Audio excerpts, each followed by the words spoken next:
In today's episode of the KC Sports Authority podcast, we dive into the lineup projections and minute rotations for KU basketball as the season is just several days away from beginning. So let's jump into it. Hey, what's good, y'all? It's your boy JD6 here. I'm with my man. Shout out to KC Sports Authority. Make sure y'all go check that podcast out, man. You heard the man.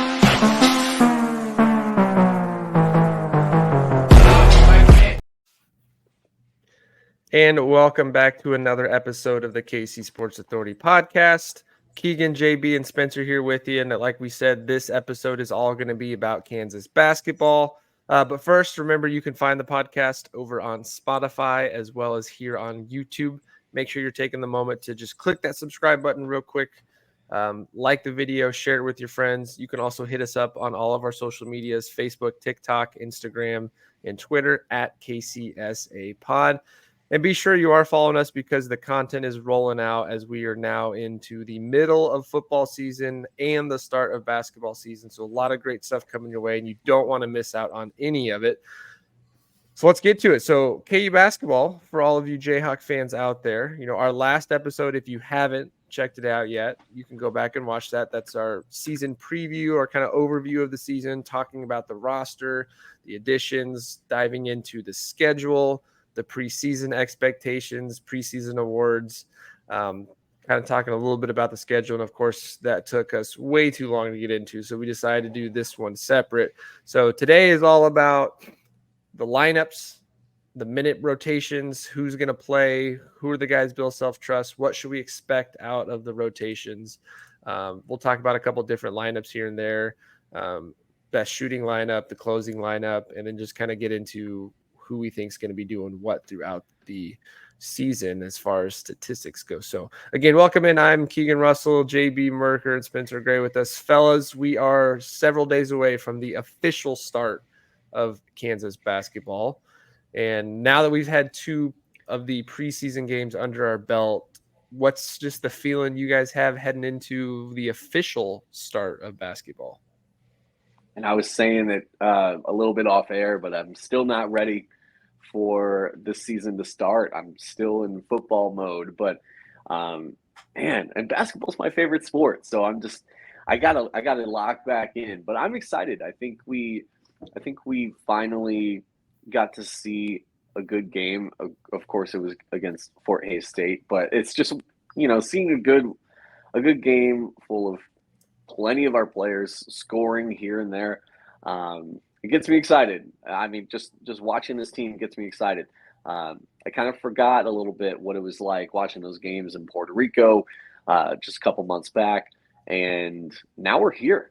And this season's going to ramp up really, really quick.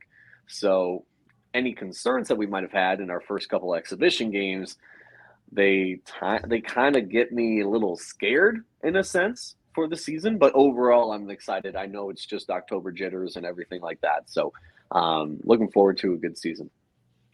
Yeah, I mean, I was really excited, and then I saw somebody on Twitter say that the season's already over. The team looks unathletic, slow, and they can't score. So my eyes are set on 2025. So it's been a good run, boys. But yeah, no, I'm very excited. I honestly want us to skip all of the. I want to play an actual test. I want to skip right to that. I want to skip right to the Championships Classic because we know how this team's going to look against North Carolina, A&M, State, whatever it was.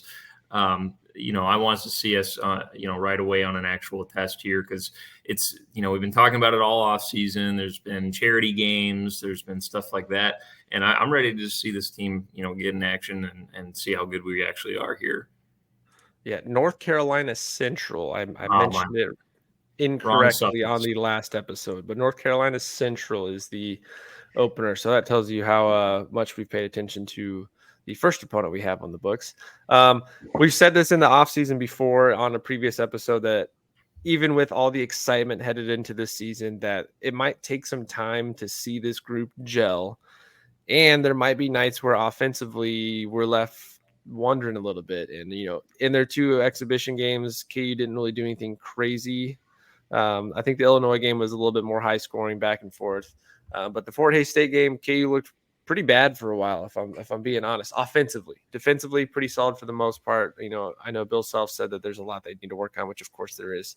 But we've talked about how this could be a year where instead of KU winning games, 85 to 75, we might see a lot of 70 to 63, 65 to 59 type games until the lid opens up. And I know we've mentioned this before too, that a lot of the success of this team is really going to be dependent upon three major things.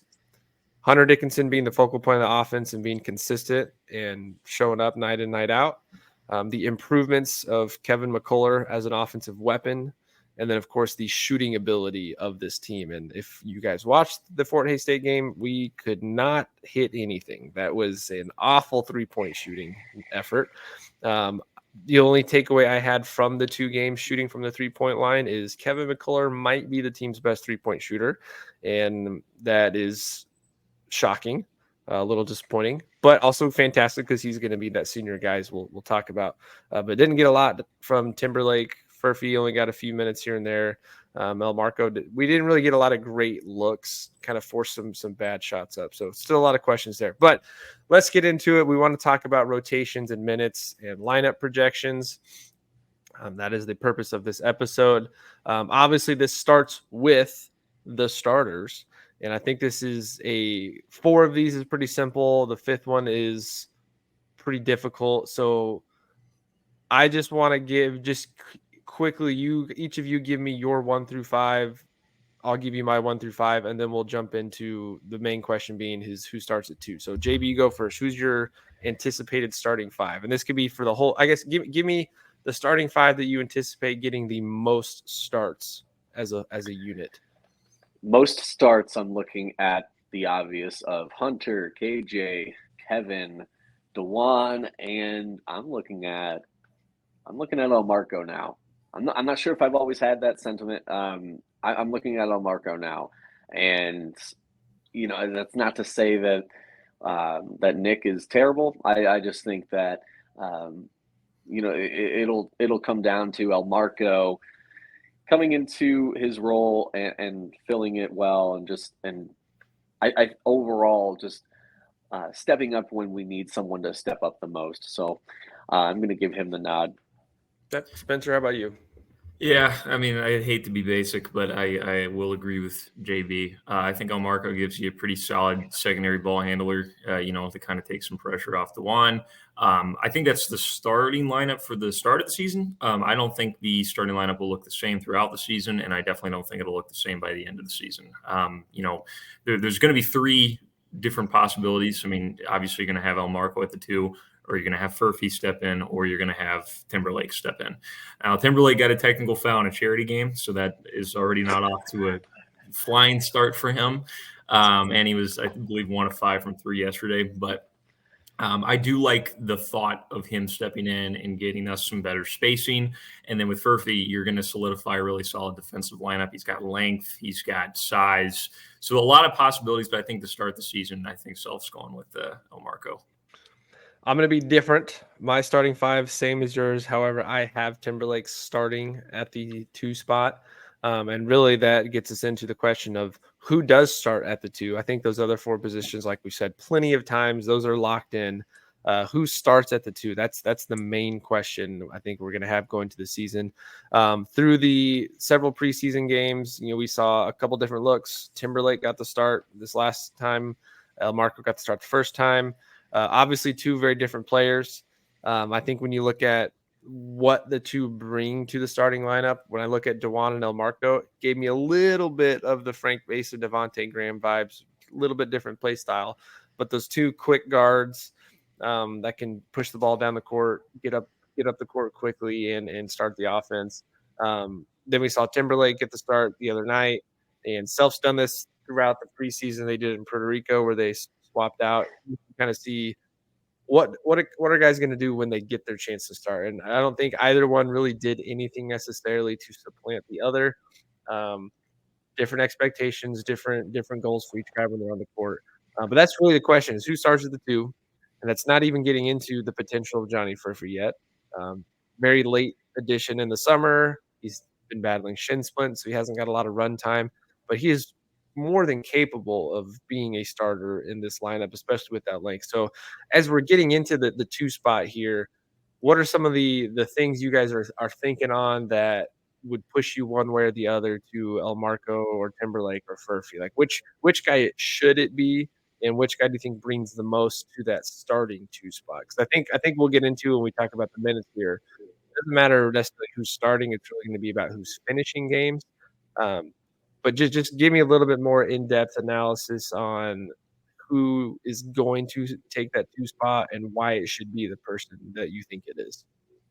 Yeah, when you say who brings the most to that two spot, in some senses of the word, it really could be Kevin McCullough if he slides to the two and Furphy starts at the three. That could be the dream lineup, and it very well could happen. I think Furphy, in the one preseason, exhibition game that we did see him play, he showed a little bit of some freshman mistakes, some silly turnovers where he just wasn't paying attention in the passing lanes. But other than that, I mean, he has size, he has length, he can shoot. I think as he develops into the year, he would be the sleeper pick. He is the sleeper pick to start, but he wouldn't be starting at the two for me. I think that would be Kevin. And with Kevin's shooting that he showed thus far, he could fill that two guard role with his shooting. I think he's worked on that a lot this offseason. It definitely looks apparent. a lot better than it did last year. That shooting, So the much better. form, the stroke, and all of it looks just much more improved. Right. So, and that hinges on if Furphy can step up. If he needs a little bit more time, he's still young. If he needs a little bit more time, that's fine. I think we have the resources to wait for his emergence. But the reason I said Elmarko is because I think he's the most ready right now. He's a stud, 5-star caliber freshman for a reason. So I'm looking at him as the guy. And Timberlake, in all reality, I think Timberlake and Elmarko can just about split minutes 50-50. But as far as who starts the game, yeah, Timberlake's going to have to show why we even wanted him in the first place. He's going to have to get a little bit better with his shooting. He looked a little nervous at times. I feel like I need some more confidence out of him. Elmarko, he's got the speed, he's got the pace to surprise some defenses. So I think he would be a little bit more versatile, at least at the beginning of the season. Yeah, and I think it's important to say that it really doesn't matter who starts. Really, what it comes down to is who finishes the game and how the minutes shape out. But in my, and like I said, I agreed with JB. That I think Elmarko will be the starter. I would personally like to see Timberlake start. That would be my preference because I really want the spacing to be well. If we're going to be running the entire offense through Hunter, because you saw it during Fort Hays State. Hunter gets the ball within seconds, they're sending a double, right? And if we're kicking it out, yeah, exactly. We're kicking it out. Elmarko only took 2 shots yesterday. So we need somebody that is not only an able shooter, we need somebody that will shoot, a willing shooter. And shooting is all about rhythm. I mean, Timberlake's playing in a brand new system, a brand new environment. So he's probably going to have some rust and some cobwebs the first couple games. But if they're going to send a double within seconds to Hunter, I want somebody that's going to catch it. If he's open, I don't want to hesitation. I don't want him to pass it off.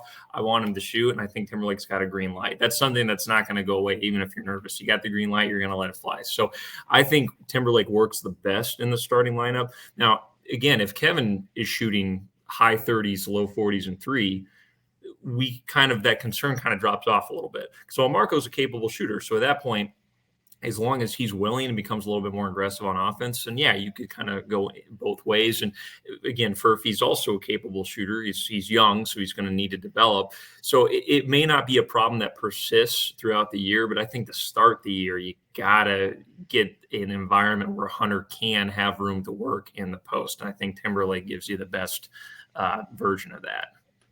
Yeah, and if we're going off of tradition, traditionally Self does not give his freshman guy the the starting spot right away, even if he's more talented. I think the only year we've really seen that is the Embiid, Wiggins, Selden year where we had 3 freshmen in the starting lineup. I think that's really the only time you've really seen Self go that way. So I agree. I think Timberlake gets the nod early.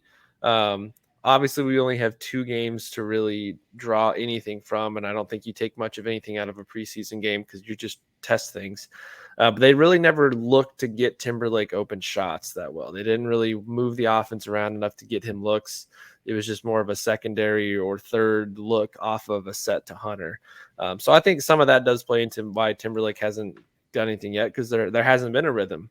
But yeah, I think as you're looking throughout the game, you're going to see a lot of split between Elmarko and Timberlake. And as we get into minutes here, those guys could both play anywhere from 15 minutes to 25 minutes a night. And that's a wide range. I think some of it will depend on the matchup. Some of it will depend on who's hot, who's not, which of course we're going to break all that down here in a moment. Out of this starting unit, what are the overall big expectations you guys have as far as setting the tone for the game? What do you expect to happen with this starting 5 on the court, and where do you think that ranks against teams in the Big 12 and across the nation? How strong is our starting 5? I think it's tremendously strong. I think they're obviously there's holes. There's going to be holes with every team, but I think at the end of the day, when you have arguably the nation's best point guard in DeJuan Harris and arguably the nation's best center in Hunter Dickinson, I think you're in pretty good shape. Last time we had a team like that was when we had Devon Dotson and we had Udoka Azubuike, and we were pretty dominant. So that was a fun team to watch. So I kind of draw those similarities. Kevin McCullough, I can see it. I can see the uptick in confidence. I can see the uptick in ownership over his role and his impact on this team that he's taken over this summer. Phil Self said that he stepped up in a very similar way to Jalen and Ochai. So I'm looking at those guys like, man, they were phenomenal. Kevin's going to be phenomenal in his final season. Overall, we're so good. We have the potential to make some history for sure. Yeah, I mean, I think the biggest thing to expect is you're going to see a lot of opposing teams get off the really slow starts. And I think that's one of the most important things you can ask for. So by the time we have to dip into the bench, if we're holding the other teams to poor shooting to start off the game, that's going to get us in a lot of good positions there, because then we don't have to rely on the bench, which was a problem last year. We don't have to rely on the bench to erase any deficits. We don't have to rely on the bench to, get our offense in a rhythm, because, again, we're going to be a defensive minded team. Mm-hmm. So we can talk about the shooting concerns all we want, but the fact of the matter is, I saw somebody tweeted this and I thought it was perfect. It's we may score 50, 60 points a game this season. We're going to hold the opposing teams to 40. So it doesn't really matter. So that would be the big expectation for me. And I do like the comparison to Devon and Doak because the comparison makes sense in terms of you have 2 dominant players at the 1 and 5, but it's funny because they could not be more different players. That's the funny thing. Hunter is a skilled, soft touch guy, can shoot. Not that Doak wasn't skilled, but Doak is a lot more raw, athletic, and bully his way to the basket, where Hunter's got a lot more finesse, I think, to the game. And then obviously Devon was a guy that could get you some buckets, and DeJuan is more of a guy that's going to run the offense. He's going to facilitate. He's going to control the tempo of the game. So, I like the comparison because it's true they're both dominant, but I also like how different they are because it gives us a lot more versatility to play with. So, again, the expectation for me is I think we have a really solid starting 5 defensively, and I think we need to focus on that instead of trying to, hope for a team that's going to score 80, 90 points a game. So focus on our strengths and, don't let limitations set the tone for the entire game. Yeah, defense is definitely the overarching skill set that I think is going to be displayed the best. You've got 3 guys in the starting 5 that can lock up, KJ being that third guy. All 3 of these guys are capable of being Big 12 Defensive Player of the Year, first team Big 12 All Defense. I think DeJuan and Kevin both have a shot at first team All Defense in the nation.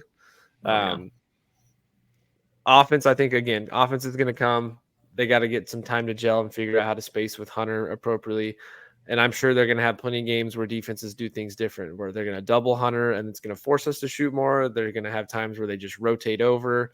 We're going to go up against teams that have big guys. Fort Hays State, of course, didn't really have anybody that was a true big so that could match up well with Hunter. But I think this is going to be an incredible rotation of starting five defensively, and I think they're going to start figuring out offensively, especially with the improvement of McCullough. He's already gone out there and showcased his offensive ability. And if we're getting rotations, and if a guy like Elmarko is not in the starting five, and you have Timberlake at the 2, I still feel good about that because Kevin would be that secondary ball handler on the court to have that kind of two guard rotation there.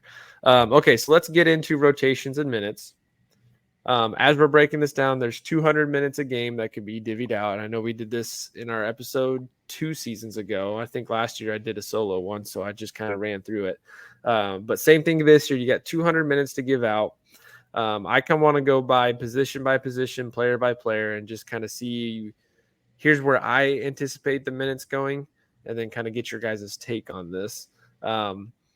When I did my calculation, I came up to about 193 minutes. So it's 7 minutes to kind of spread out here and there.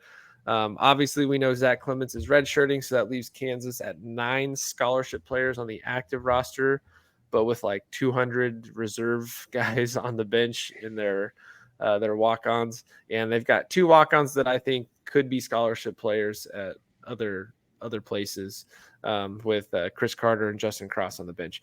So DeJuan obviously getting the start at the point guard spot. There's 40 minutes to give out there at the point guard spot. I think most nights as the season progresses, DeJuan is very durable. He's got great endurance. He can play forever. I think most KU point guards end up getting 35 plus minutes a night, especially in crunch time. So I've got DeJuan slotted at 34.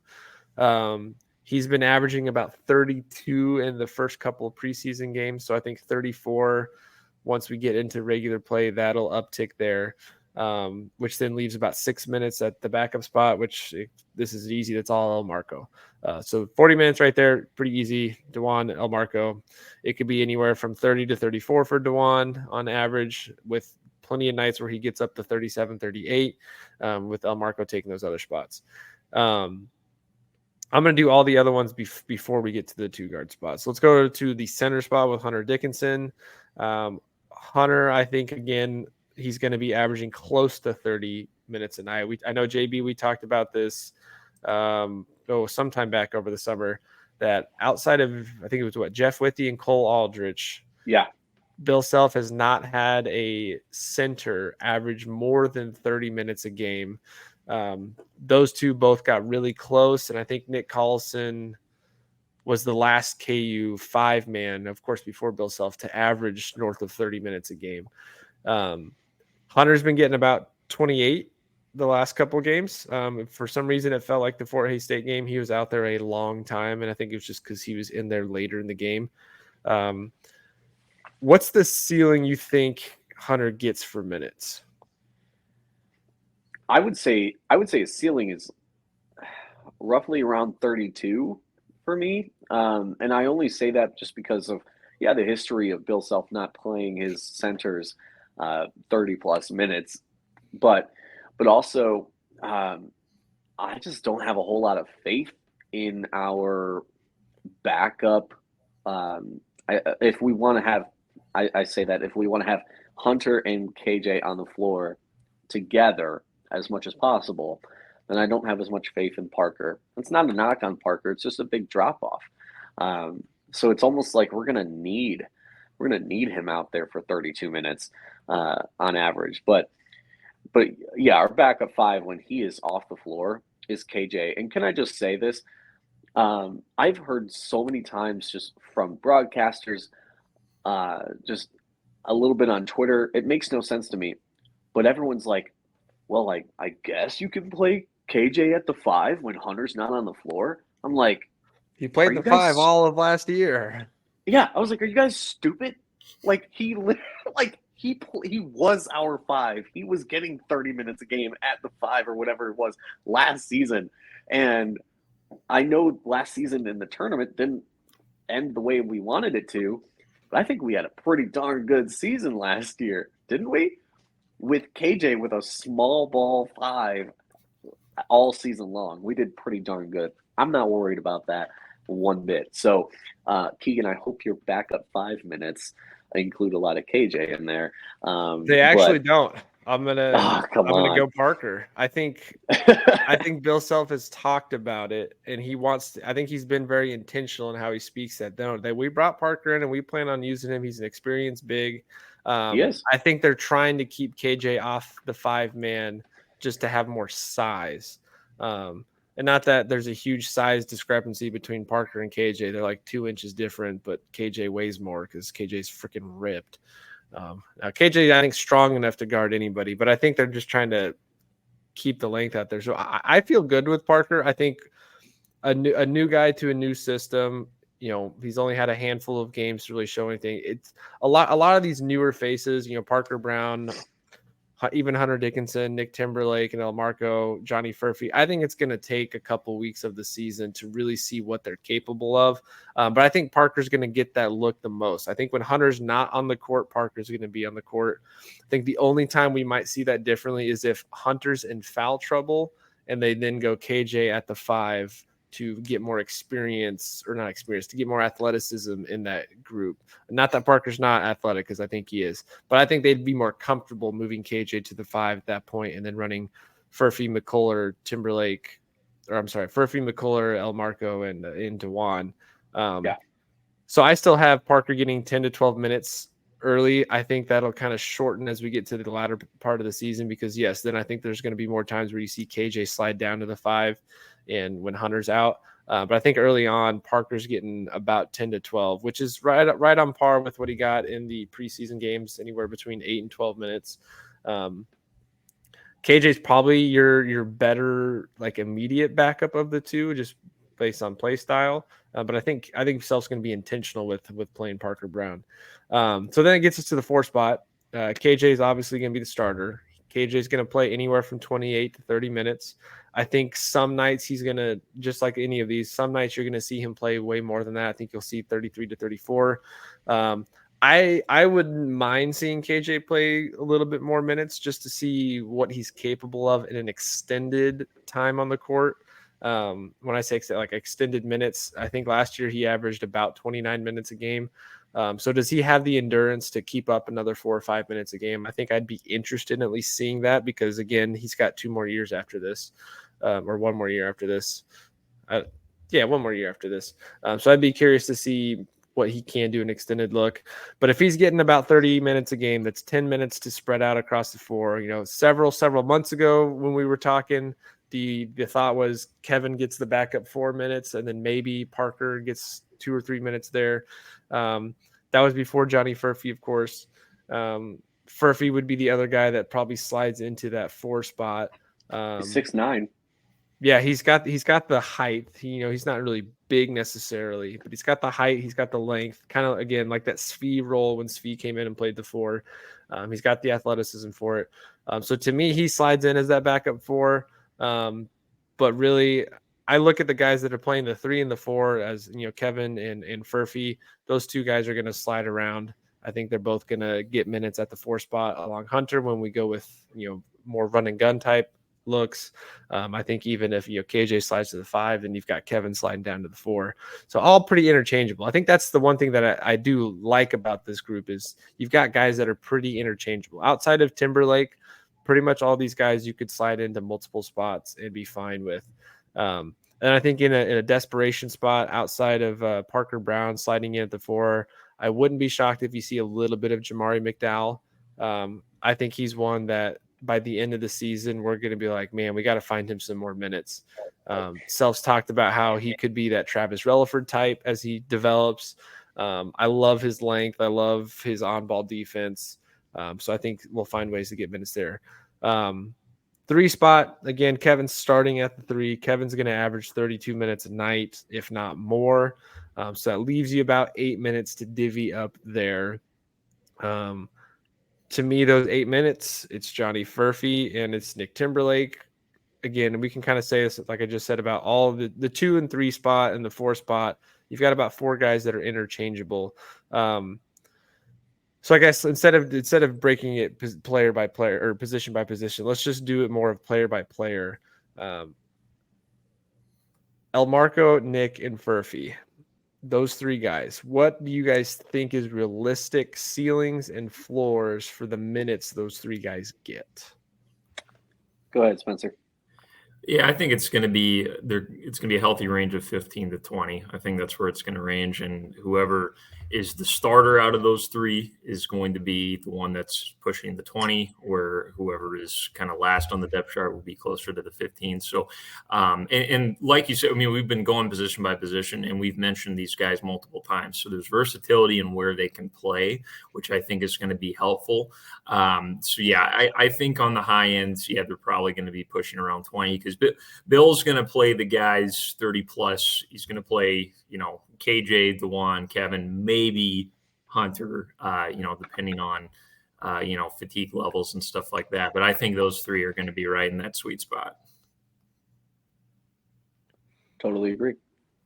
I think, yeah, we could talk all day if we had to, but I think that's what it is. There's not a lot of depth you need to really dive into. I think the questions I have about the depth of this team, Bill Self, again, traditionally is never more than an 8-man rotation on average. So I've got McDowell as that 9th spot. But I do think McDowell and Furphy are 2 guys that, depending on how they adapt, Furphy could then get an increase in minutes, or we could see Furphy sitting on the bench and McDowell getting more time. I think McDowell's probably a little bit further along defensively. Yeah. I think Furphy just getting the late add in, the shin splints, probably hasn't had a lot of run time yet. But I think those are 2 guys that could play their way up the chart for minutes. I think Furphy's going to have a slow start. I think they're going to ease him in. He ended up getting more minutes the other night than what was originally anticipated. I think Bill Self said they were going to try and get him about 10 minutes, and he ended up playing 15. I think he was okay, again, for not getting really any run time or a lot of practice time, sliding him in. He had a couple mistakes passing the ball. But, once he got a little bit of rhythm, he looked okay out there. But I think that's where I look at is the 7th, 8th, and 9th spot between Parker, Furphy, and McDowell. Which of those guys becomes the trusted bench player that can come in and either spark things offensively or bring some tenacity on the defensive end. Again, that could be Elmarko too. If Timberlake's getting a lot of run time at the 2, Elmarko's going to be the spark plug off the bench for sure. But there's a lot of weird lineups we're probably going to see. So let's talk about the lineups. I think that's kind of a good place to. I guess the last thing I'll add is don't be shocked if you see some Michael Jankovic, because he is probably the team's best shooter. Didn't look great against Fort Hays State. Missed everything he threw up, of course. But he's got a green light every time he's on the floor, and he's expected to take a shot. So he's going to look for a shot. So I wouldn't be shocked if he gets a few minutes here and there. I kind of think back to a couple years ago when Clay Young was actually playing the 4 spot when we had all those injuries. So as a walk-on, he was starting a few games at the 4 and playing some backup 5 minutes. But I think Jankovic is one that other teams, he might be a scholarship player anyway. He's got size for a guard. He's not the best defender, but he's got size and he can shoot. So I think he'll get a few minutes here and there, especially if we're struggling offensively to spread the ball and shoot. That's kind of the rundown of minutes to divvy out. But let's talk about lineups. The big question is, well, I guess the 2. If we need to score quickly and we need to get up some shots, what's the best 5-man lineup to spread the ball and get shots up? And that includes the 3 ball. That's tough. Spencer, I keep going back and forth of, in that scenario, is Dewan still on the court? And I think the answer is probably still yes, just because of distribution and defensively. So I've still got Dewan penciled in as basically there's not a rotation that DeJuan's probably not on the court for. So I think it starts with DeJuan at the one. I would agree. You could load up with your 5 best shooters, but if you don't have somebody that can set them up, that can actually run the set to get them open, I think that's where you run into a challenge. And DeJuan can hit a 3 if he's open. It's not like he's got a broken jumper, So I definitely think it starts with DeJuan. I think 2 is probably going to be Timberlake. He's got not only I'd say the best shot, I think he's got the quickest shot, so he can get it up pretty fast. And then outside of that, I think it depends between Elmarko and Furphy which one ends up developing their shot a little bit better. So if if Furphy comes along and is a little bit more rhythm, you put him or you put Elmarko. I think you go a little bit small. You go with McCullough probably at the 4 because KJ is not going to. Unless he's really worked on the shot during the offseason, he's not going to give it to you. And then I think you stick with Hunter at the 5. So I think, he's a competent shooter. And I think when you do that, if you want to play a little bit more of an open space, don't have him play at the block. Have him space out, have him do some high pick and roll and stay outside and pop if needed. So that I think really the lineup is going to be DeJuan, it's going to be Timberlake, it's going to be Elmarko or Furphy, one of the 2. And then McCullough at the 4, and then Hunter at the 5. And, the cool thing is you can honestly keep the starting lineup that we talked about here with DeJuan, Elmarko and McCullough, and then KJ. You could keep that lineup and have KJ play on the block instead, have Hunter phase out, and all of a sudden you got another capable shooter out there. So, shooting's the big concern going into the year, but I think people are underestimating the amount of options that we actually have. So those are 2 lineups that I think we could put out there that could get up some open shots. JB, do you lean Elmarko? Do you lean Furphy in this lineup? I lean Furphy. I think I saw some shooting prowess as we were getting to know who he was, as we were looking at his highlights. I like the kid a lot. I think he will develop quickly. Even though he's young, these international guys, man, they're just exciting. Yeah, I think I lean Furphy as well. I think I think Elmarko's capable, but I think the difference there is with Furphy you get some more length. So against some of the bigger lineups, the Texas of the world, you've got a little bit taller shooter that can step out and get up a shot over. I think that's some stuff we saw last year. Just getting shots up over athletic teams we struggled with, long athletic teams. So I like Hunter at the 5, Kevin at the 4, Furphy at the 3, Timberlake at the 2, and DeJuan running the show. Spencer, like you said, I think the look with Hunter is there's 2 ways. You can either keep him down low in the paint and hope that teams double team so he can kick it out for a shot. But that high pick and roll at the top of the key where he pops back up to the center, I think that's prime Hunter Dickinson 3-point shot land right there. Top of the key, 3-point shot coming off of a pick and pop. So I think that probably gives us the best chance. And if Kevin's shooting the way he has so far, I think he's going to be getting 3 to 5 looks a night from 3. I was thinking about this watching the game, seeing how we were struggling from 3, and I was trying to add up in my mind, all right, if KU took 15 threes a game, which is really not that much in the bigger picture, but 15 threes a game, how would I divvy that up? Like, who do I want taking the most threes? And I think as I kept going through, I feel pretty good about Hunter probably getting 3 looks a game from 3. And if he shoots 1 of 3 a game, I'm good with that. I think Kevin's going to get about 3 to 5 shots up from 3 a night. It just seems like he's going to go get his shot, kind of like Jalen did last year. And then between Elmarko, Timberlake, and Furphy, I think you just need about 8 to 10 looks a game from those 3 combined. And again, it just all depends on who's getting the most run time. But that's kind of how I was looking at it. I was like, who's going to, like, if we need to go get a 3-point bucket, who are the guys taking the most shots? And I keep coming back to it. It feels like Kevin McCullough is going to be the guy taking the most threes, even if he's not the best 3-point shooter. It seems like he's the one who's going to be shooting the most, unless we can figure out how to get Timberlake some good spot looks. But to me, I think Timberlake needs to kind of have that Isaiah Moss role from the 2020 season. That's why Isaiah Moss got the playing time. He wasn't a great defender, but he was a fantastic rhythm shooter, good spot up shooter, and fit the dynamic of that offense really well to put him on the side that Udoka's on the block on. let him get doubled, kick it out, and shoot it. So I think that's where Timberlake comes in. So there may be nights where we see Timberlake get 5 to 7 3-pointers up if he gets good looks, and there may be nights where he gets only 2 if he's not getting a lot of run time. But the three ball is going to have to come from somewhere. And I know it's only 2 short exhibition games, but Kevin McCullough seems like the guy early on to get those looks. So yeah, that's 3-point shot. Now let's do the most important lineup, and that's really the closing lineup. Obviously, we know Bill Self is going to play the 5 guys he trusts the most, regardless of skill set, regardless of talent. When I look at the closing group, I think there's 2 options. I think it really depends on Hunter. If Hunter's in foul trouble, KJ's the closing 5. Parker Brown's on the bench. If Hunter's struggling defensively, the side-to-side transition, which he didn't look great. He wasn't terrible. He didn't look great. If Hunter's struggling or we're going up against a team that's got a smaller 5 guy, I could see KJ being the 5 to close it out. So here's my closing lineup, my expectation closing lineup. It's the regular 4 starters, and then I think it's going to be Elmarko at that 2 spot, with potential of it still being Furphy down the road for that length and athleticism. What do you guys think on that? Yeah, I was thinking the same thing.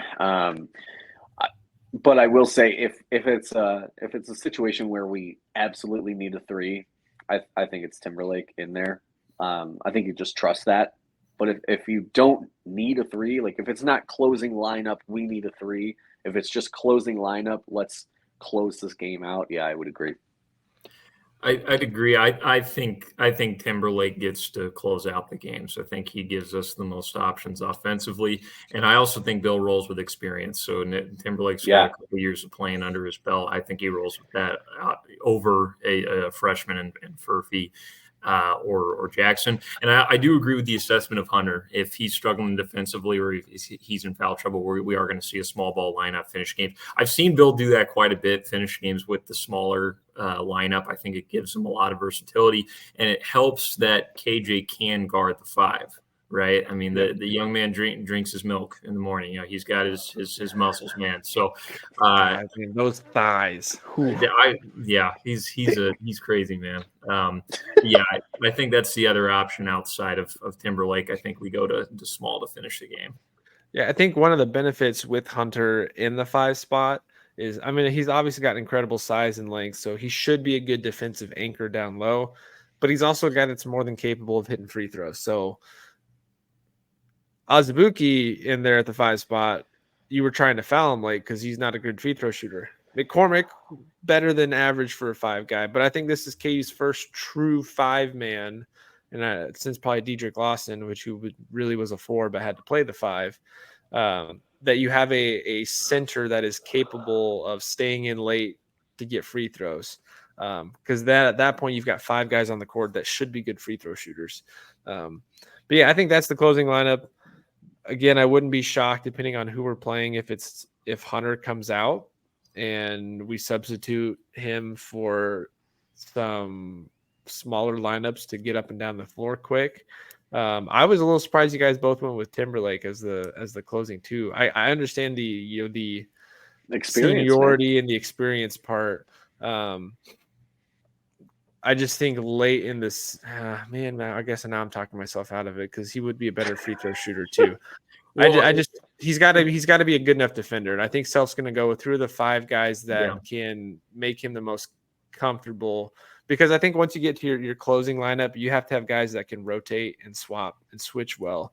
And I feel like Elmarko's burst of speed might give him the advantage. I could also see Furphy's length giving there. So maybe we see multiple lineups there. But I guess I don't disagree with that, though. Timberlake early on being in the closing lineup, because, again, if you need a free throw shooter, your best 3-point shooter should be your best free throw shooter as well. So I guess I like that lineup there. If only we still had Devontae Graham and he still had college eligibility. Well, maybe Elmarko can be that. I don't know if Elmarko is quite the shooter Devontae is, but I see some similarities there. Just the difference being is DeJuan is not Frank Mason. They play very, very differently. True. How about this? Give me one one lineup that Bill Self's going to roll this out at some point this year, and you're going to be like, are you serious? What is that questionable lineup we see this year? I feel like whatever the answer is, it has to have Parker involved.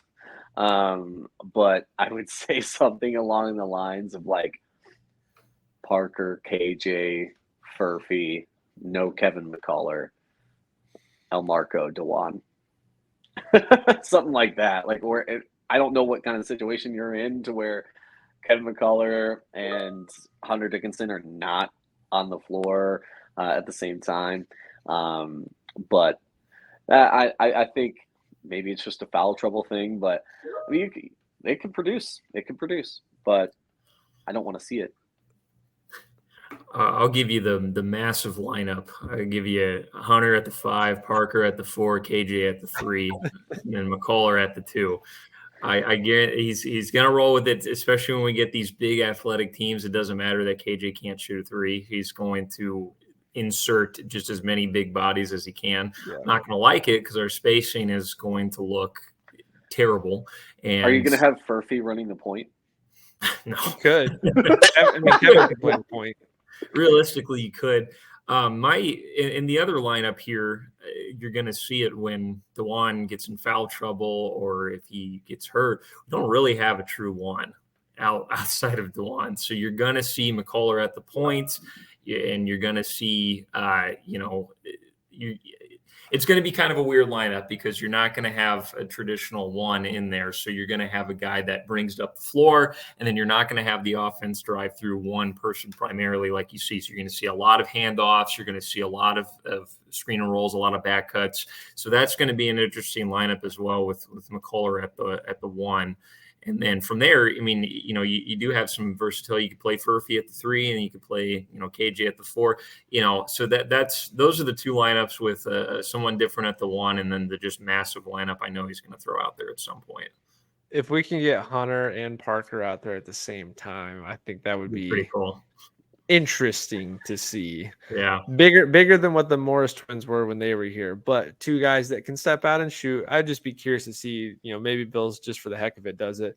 But again, I think the guy I keep coming back to that I think as the season progresses, Self tries to find spot minutes for it. I do think that is Jamari McDowell. So I don't know about a weird lineup, but I would be curious to see how Self can mix him in spot minutes here. Because, I mean, let's say Elmarko's hurt. Let's say Elmarko, twists his ankle, needs to sit a game or 2 or something. I could see a scenario to where Furphy hasn't caught up enough yet, and McDowell's getting some run at the 2 spot. So it's Harris, McDowell, McCullough, KJ, and Hunter. I think he's going to just surprise a lot of people. He's going to get spot minutes. He seems like a guy who, when he gets spot minutes, I know there's not much tape to go off of yet. He seems like he's going to have the basketball IQ to maximize those minutes, and then to where Self's going to go, man, I got to find a way to get him back in there and steal us a possession or, lock down an opposing team shooter or something. So I would love to see how Self gets him more active in the lineups and in minutes. But yeah, that's our preview of minutes and rotations. I think we're going to see a lot of weird ones. I think the main thing is, the 4 guys are going to be playing the most. Again, it's all going to come down to that 2 spot. And then outside of that is which bench rotation player is going to get the most look and who's going to provide the most impact off the bench. But let's kind of finish up here with season expectations. Statistically, I think when Hunter got here, everyone thought 20 and 10 a night, Hunter Dickinson, 20 and 10 a night. And I think that's still the expectation. Now that we've seen McCullough uptick his offensive play style, I would not be shocked if Kevin somehow leads us in scoring instead of Hunter. Maybe it's like Kevin averages 18 and Hunter averages 16. But just give me your guys' top 5 scoring leaders throughout the year. Who's the guy that's going to be second, third? Who's the guy that's going to go get us a bucket when Hunter and Kevin are struggling? For me, I don't feel like I have to overthink it. I mean, I hear everything you're saying, and I definitely see that. There's going to be games where Kevin McCullough is our leading scorer, and for any multitude of reasons. But I think it's all going to boil down to Hunter, and then I think Kevin, and then KJ. As far as our fourth and fifth options, Dewan is an interesting fourth option. I think he really, even this late in his college career, he still loves to just be the assist man. He wants to point traffic. So I think, but I think he's going to end up stepping up in certain times. I think Bill Self will push him, but I can see a guy like Timberlake being that fifth guy. If he develops the way he should, or rather, not even develops, but I think when I say that, develops into his KU role the way that we expected him to. Yeah, I mean, I think Hunter can get 20 and 10 in his sleep. And I think he can go out there and have a bad game and still, put up a double-double. So I think Hunter leads us in scoring. I think Kevin's going to be in the 14, 15 a game area, which I'm fine with. You give me that in elite defense, and he was our second best rebounder against Fort Hays State. So he's going to be super versatile. So I don't need him to put up 20 points a game. I just need him to be in that sweet spot. And I think KJ is going to be number 3. I think he's going to be in the 14 range. And I think that's good for him as well. Now, we are going to get some games where we saw it last year where he is going to get over 20. And those are going to be really good games because we're going to play through him in that little elbow area. He's really good. Power he's just dribbles. so quick. So quick. He's got touch. He's got hooks he can go to. So I think he's number 3. I think Timberlake's at 4, even if he doesn't start. I think even if he comes off the bench because of the green light, I think Self wants him taking 5 to 6 threes a game. And I think if he shoots a decent percentage, he is going to get to the slightly into double figures territory. And the number 5 for me needs to be bare minimum Dewan. Dewan needs to be within the top 5 of scoring. I think him taking 3 to 5 shots, it puts us in one tier. I think him being aggressive and taking 5 to 10 shots puts us in another tier. Yeah. So I do think Self's going to push him to score. Now, if Dewan can get into the 4th spot, I think if Dewan's over double figures, that's where you get the national title hopes. Because when he's driving and he doesn't have tunnel vision, I'm driving to pass. When he drives with the intention of, I'm going to take what the defense gives me. If they give me the lane, I'm going to try to score. If they don't, I'm going to make a play. When he does that, we just jump to an entire new level. So I think he's going to be probably the 5th option with scoring wise. But if he can be 4th, then I think that takes us to a whole nother level. I'd love to see him average double figures this year. That would be great, because if he is, then that's probably a good indicator that he's just really bought into what his ceiling, getting to his true ceiling. And again, we're not expecting him or needing him to always be a scorer, but we saw games last year where Jalen was off, Kevin couldn't do anything, and KJ was the main focal point. And outside of that, it's like, where are you getting offense from? So if Dewan's getting his spot threes here and he's attacking the paint and getting a few extra looks, then I think that's great. I find it interesting, neither one of you mentioned Elmarko as being part of this offensive picture. That's one I keep throwing around in my head a lot too, is between Furphy and Elmarko, I think one of the two of them needs to show some sort of production offensively, because you're not going to need them to be defensive studs. You've got enough guys that can defend. So I'm a little intrigued there, but I think for me, KJ is the one that, man, he could be anywhere from 10 points a night to 16 points a night. Watching him in the Fort Hays State game, again, good matchup for him. He seems like he's going to be aggressive offensively, and he's so good on that right side in between the elbow and the paint in the block, catching it and just using his athleticism to take one dribble, swing around, swing through the defense, and get a shot up. He's so good off the glass on that side that I think he's going to get easy looks there. Hunter's going to get so much attention that I think Kevin has to be able to offset that. So for me, I'm looking more at between Hunter and Kevin, can they get 25 to 30 points a night combined? Because if they're getting that, they're probably scoring half of our points between the two in the big picture. Kevin's the other one too. He looks like he's taken that Jalen Wilson leap where he's going to be looking to get his shot more and be more aggressive offensively and not just be a third, fourth, or fifth option. He looks like a guy that's going to go get his shot. But yeah, a lot of possibilities. I would probably go Hunter still leads us. Kevin's at 2, KJ's at 3. After that, to me, it doesn't necessarily matter as much who's the fourth. It's just more about who's going to be the guy that you can go to get a bucket. Can Timberlake hit his knockdown threes when he's open? Can Dewan show the ability to attack the paint still and go get a bucket when we need one? Like KU always needs that point guard who, when nothing else is working, just go get a shot, get to the paint, get a shot up. Frank Mason did that all the time. When everything was shut down, he would just ISO, boom, gets to the bucket. Devontae, same thing. Devon, same thing. Give me some more of that, and I'll be happy. But as we wrap up, big picture here, and I think this is pretty simple. KU comes in as the number 1 team in the country. The expectation is championship or bust, like it is for most every years for us. The ceiling, of course, is national championship. What are the scenarios, or what do you think the floor is for this team when it comes to postseason aspirations? I've still got them winning the Big 12. I think Houston's going to be a very, very tough fight at number 2 and Texas at number 3. But I still have KU winning the Big 12, and they should have a deep run in the tournament. But I guess if we look back at the end of the season at where they finish, what would be the most disappointing, I guess? Because anything short of a national championship is always disappointing, but I think you get where I'm going with that. But yeah, I think we, bare minimum, I think we make the Sweet 16. I don't see a way that we can get bumped in the second round. Certainly not the first. So, yeah, I would say bare minimum Sweet 16. Maybe my expectation is getting to the Elite 8 and getting bumped.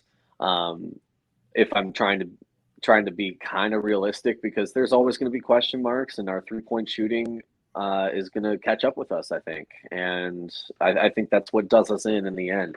But Sweet 16, bare minimum, expectation Elite 8. Potential is national title. I will agree with potential. I do think there's no reason to believe that we can't win a national title. I think if we want to go realistic, I will put us in the Elite 8, Final 4 category. I'll go a little bit lower with floor. I'll go a second round exit. The offense really scares me. I don't want to use the word fragile, but the offense is kind of fragile. The one turns an ankle. We don't have a lot of depth at the one. We don't have a lot of guys that are going to facilitate the offense really well. Hunter gets in foul trouble. We don't really have a dominant offensive big. I mean, KJ can be, but like you said, he kind of operates in a different area than strictly down on the low post. So again, those are two huge factors combined with the concerns on shooting that I think, even if we're playing solid defense, but we give up some threes, teams go on a run, it's going to be really hard for us to make up for that. And again, you could ask us this in the middle of the season, and our answers are going to be completely different because we're going to have a little bit more solidifications on the lineup. The offense, we're going to get a much better idea of how it's going to operate. And again, I'm not saying I don't think we're going to get bounced in the second round. I don't. But realistically, I do see that as our floor, because if we run into one of those hungry 8 and 9 seeds that, like Arkansas, somehow had 3 lottery picks on the team, I could see that being a concern here. But realistically, I think we're going to be playing pretty deep into March. Quick side note on Arkansas. I just found this interesting. As much excitement and hype as their 3 guys had going into the draft, all 3 of them getting drafted high, none of them are doing anything. None of them are getting playing time. No. It's like nothing. It's Anthony Black will be good. He will. Yeah, he's got too many guards ahead of him. He's got the Magic don't know what you're doing. The Magic have 6-point guards. We could do a complete forget KU's lineup. Let's do the Orlando Magic's lineup. That would take us hours to even get past. Especially if you were doing this last year when they still had Bol. It's like, all right, which of the 6'10" guys is coming off the bench?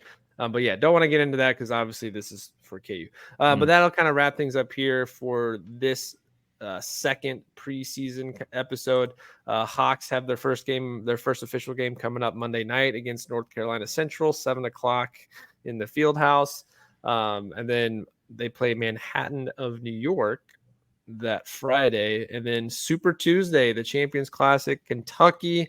Big matchup coming up less than 2 weeks. Our next basketball episode will probably be some sort of combination of how the first week went leading into the Kentucky matchup. I was kind of thinking about this as we were talking here. Maybe we'll do an episode on who are some of the other contenders in college basketball, just to keep an eye out as a KU fan. Who are the teams out there that could give KU fits down the road at the end of the season, or just who are the contenders for a Final Four this year? So maybe we'll get into that. But that's all coming down the road. Of course, we still got a lot of football coming up. There's the KU Iowa State preview has already been out, and hopefully you're watching this before the Iowa State game. If you haven't checked that preview out, you can go check that out. We'll have more KU football as we continue. You've got a couple potential guests in the wings, just waiting to get some approval to get some interviews going. But still a lot of KU football stuff coming. They're in the middle of a very important season to finish out the year. Already bowl eligible, but now it's about, can they get to that Big 12 championship, and what is the true ceiling they can finish up by. And of course you got Chiefs, Chiefs Dolphins this weekend, big time Germany game, and then they'll be on a bye week. We'll probably have a little bit more Chiefs content during that bye week. Myself and the guys on the Aftermath will probably break down some different points of emphasis and questions we still have about the team during the bye week. So a lot of stuff coming. So the best way to stay up to date is to like and subscribe to the podcast, whether it's on Spotify or right here on YouTube. Hit that quick button there, that subscribe button. That way you get notified of new episodes. And then, of course, follow us on all of our social medias, TikTok, Facebook, Instagram, and Twitter at KCSA Pod. I'm starting to learn how to do some content. So not that saying I'm good at it yet, but we're going to start kicking some more things out, getting some more shorts and highlights and just short takes off there. So go check us out on all those platforms. And as always, guys, rock chalk. Rock chalk. Rock chalk.